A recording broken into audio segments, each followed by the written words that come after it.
Selamat datang di channel Alur Donghua. Sebelum menonton, silahkan subscribe, biar Mimin tambah semangat update-nya. Kembalilah padaku. Kera iblis pembunuh surga menyeringai, dan semburan gas iblis hitam keluar dari tubuhnya, menutupi 5 jiwa. Dalam jeritan putus asa dari 5 jiwa yang sama, 4 dari mereka dimusnahkan dalam energi iblis. Hanya ada 1 jiwa dalam ikatan energi iblis, tidak bisa bergerak. Setelah kera iblis pembunuh surga memanipulasi energi iblis dan menghancurkan jiwa, suaranya menggelegar, hanya 1 semut, dan kamu ingin membunuh tuanku. Aku ada di tanganmu hari ini, bunuh jika kamu ingin membunuh. Jiwa menatap Tan Yun, dan matanya mengungkapkan ketidakpedulian. Dia adalah orang mati dari Taois, dan dia tidak akan pernah mengkhianati tuannya. Tan Yun datang kepadanya dan berkata dengan dingin, katakan saja siapa kamu. Mengapa mengikutiku? Aku bisa mempertimbangkan untuk melepaskanmu.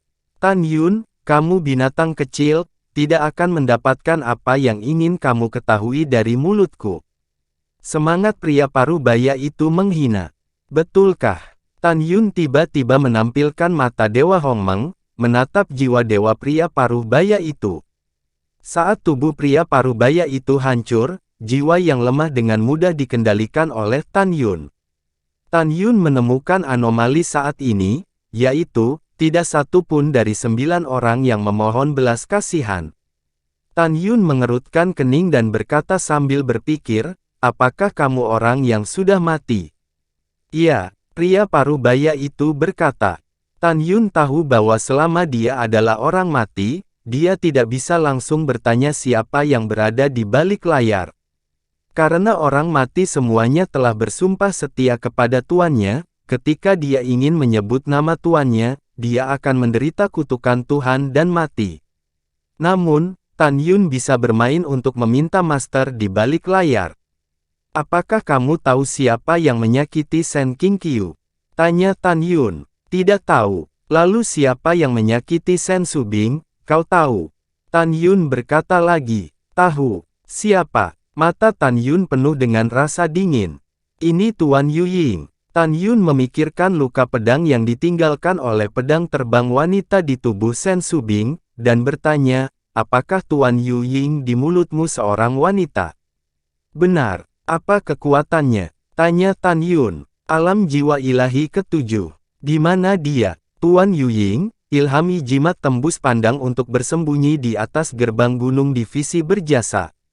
Di mana dia? Niat membunuh Tan Yun berkobar di dalam hatinya. Karena Yu Ying tidak membunuh Shen Subing lebih dari setengah bulan yang lalu, penguasa ada di sana menunggu Shen Subing meninggalkan garis berjasa untuk membunuhnya. Bajingan Bao, aku akan membunuhmu setelah aku menyelesaikan Lu Yi. Setelah mengambil keputusan, Tan Yun melewatkan kilatan di matanya dan bertanya, berapa banyak orang mati yang kamu miliki? Apa kekuatan orang-orang mati ini? Di mana titik berkumpulnya? Kami memiliki total 500 orang mati, termasuk 312 di alam pemurnian jiwa dan 188 di alam jiwa ilahi. Mereka berkumpul di Paviliun Ling Tongtian di kota Xianmenfang. Paviliun Tongtian Ling, bukankah itu tempat tetua kedua menukar batu roh terbaik?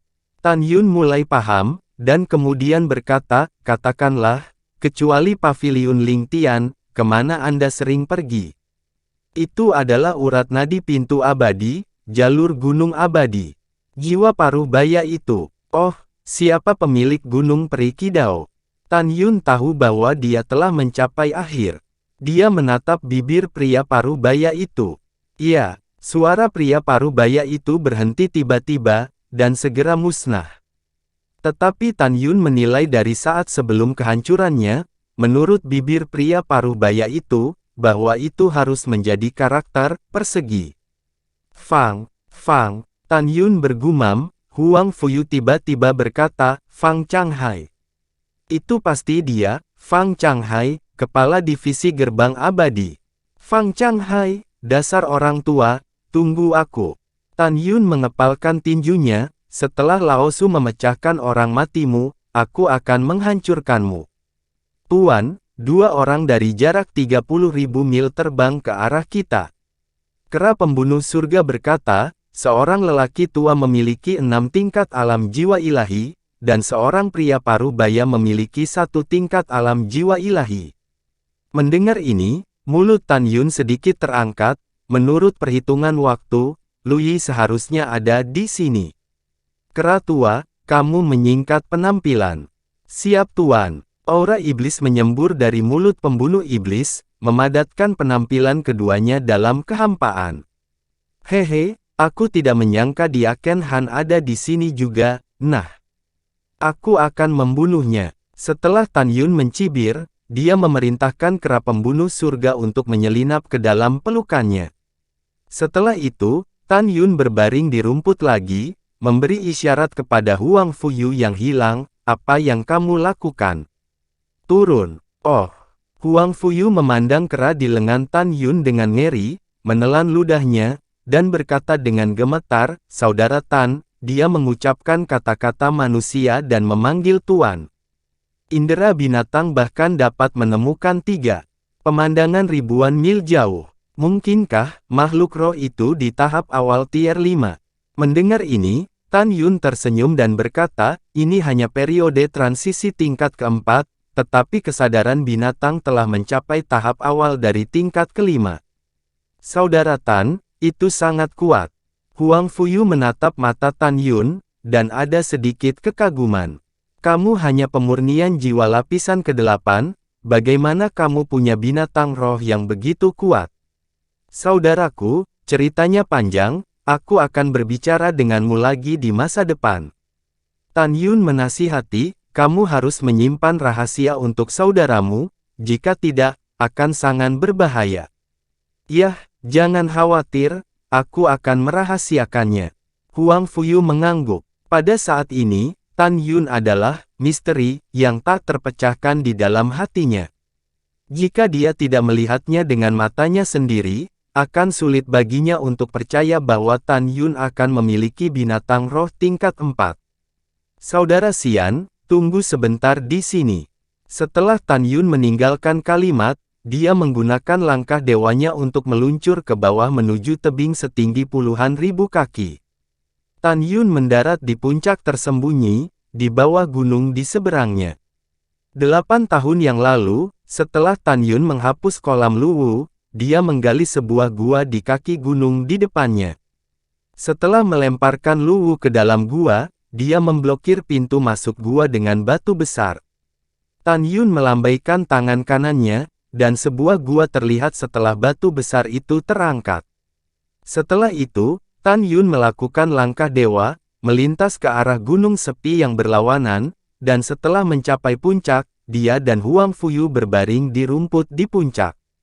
3/4 kemudian, adik Han, menurut posisi di slip batu giok, putraku ada di sini.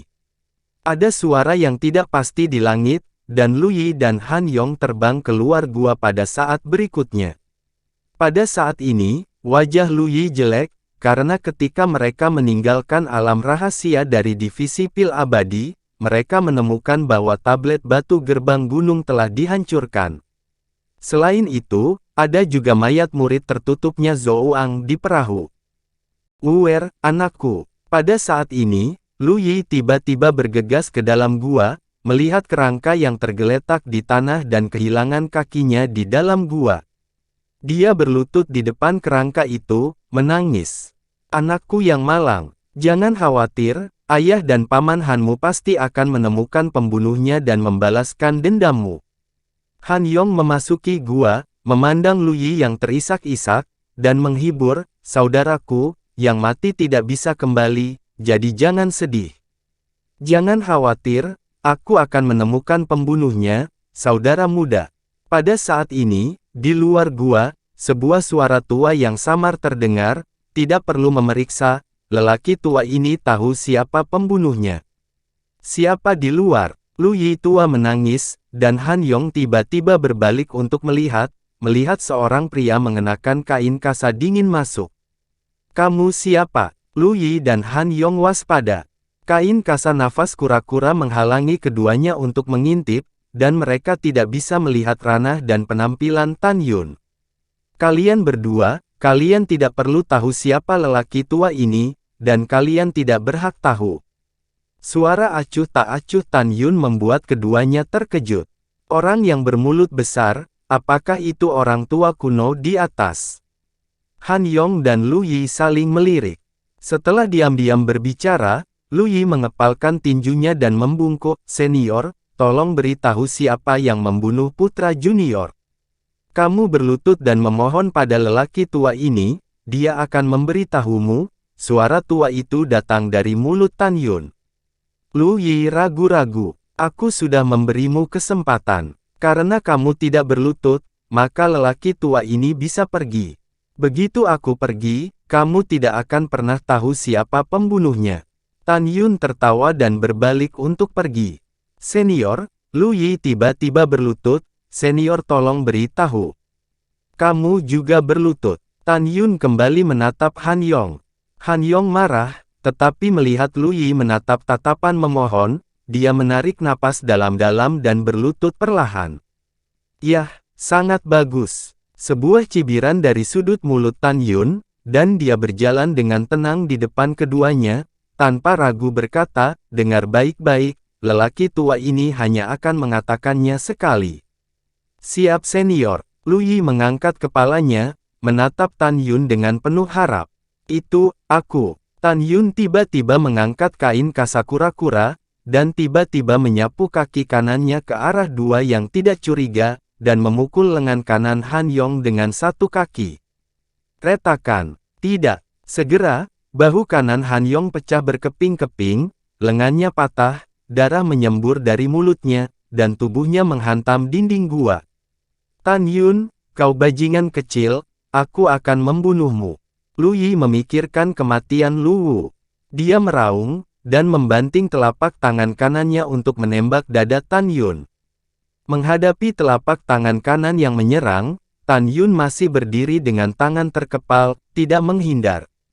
Ledakan. Kaca. "Ah, tanganku." Saat telapak tangan kanan Lu Yi mengenai dada Tan Yun, keluarlah telapak tangan kera berbulu, dan saat Lu Yi memukul telapak tangan kanannya, darah memercik, dan Lu Yi berteriak bahwa telapak tangan kanannya meledak. Ledakan. Lu Yi menyemburkan darah dari mulutnya, dan tubuhnya jatuh di depan Han Yong di bawah dinding. "Neneknya ingin membunuh tuanku." Dengan suara kutukan, mata ngeri Lu Yi dan Han Yong, tetapi melihat bayangan ungu hitam keluar dari dada Tan Yun, dan kemudian, kera iblis berubah menjadi satu orang, memegang tongkat hitam, muncul di depan Tan Yun. Tan Yun melambaikan tangan kanannya dan menggunakan penghalang suara. Pada saat ini, tidak peduli seberapa keras suara di dalam gua, itu tidak dapat didengar di luar. "Tan Yun, jika kamu memiliki sesuatu untuk dikatakan, jangan bunuh kami." "Tan Yun, keluhan di antara kita telah dihapus. Tolong jangan biarkan kakek kera ini membunuh kita. Tolong Tan Yun." Lu Yi, Han Yong, berlutut dan bersujud. Keduanya tidak bodoh. Meskipun mereka tidak dapat membedakan kera roh seperti apa kera iblis pembunuh surga itu, mereka juga tidak dapat melihat tingkat peringkatnya, mereka dapat menyimpulkan bahwa itu adalah binatang roh tingkat 4. Terutama Han Yong, yang berada di tahap pertama alam jiwa ilahi, tubuhnya bergetar. Dia tahu bahwa bahkan jika itu adalah monster tingkat 4 awal, itu dapat menghancurkan dirinya sendiri sampai mati tanpa usaha apapun. Han Yong menyesalinya, dan jika dia diberi pilihan lain, dia tidak akan pernah pergi dengan Lu Yi di tengah malam. Dia sangat putus asa. "Silahkan." Wajah Tan Yun dingin, "Kalau begitu kalian berdua akan menjawab salah satu pertanyaanku dulu. Selama jawabannya memuaskan, aku akan memaafkanmu." Tan Yun, katakan." Han Yong tergagap. "Tan Yun, katakan, aku akan memberitahumu semua yang aku tahu." Lu Yi gemetar. Seperti kata pepatah, semakin tua orang, semakin mereka takut mati, itu paling cocok untuk Lu Yi.